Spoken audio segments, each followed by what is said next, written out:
What's up ninyo mga kaumas? So maoning update diay mga kaumas sa atong pechay nga ikaupat nga tanom atong last week.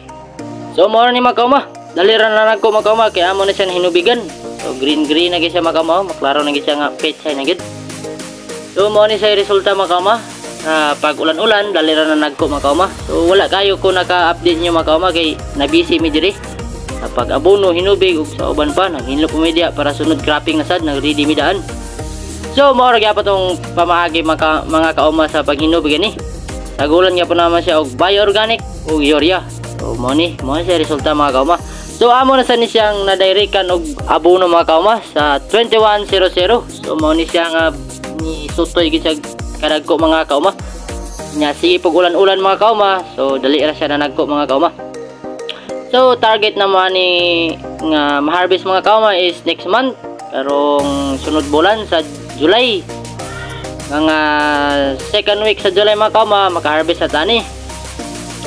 So sa mga buyer mo dia, so mga ma'am, sir, pon maka-harvest sa butan niya to among pechay. So paabot lang mo ma'am, sir, sa atong pechay. So morning update day mga kauma sa pechay nato nga ika-upat nga tanom. So mo ni morning update yung tanan dia. So dagko na po itong mais dia mga kauma nga dipinsa sa itong ulod. So dagko na po sila kasi mag-ulan. So mara ni mga kauma. So salamat sa pagtanaw ninyo mga kauma sa akong vlog. So suportahin lang niyo po ko ninyo mga kauma, mga followers, suportahin lang niyo po ko ninyo.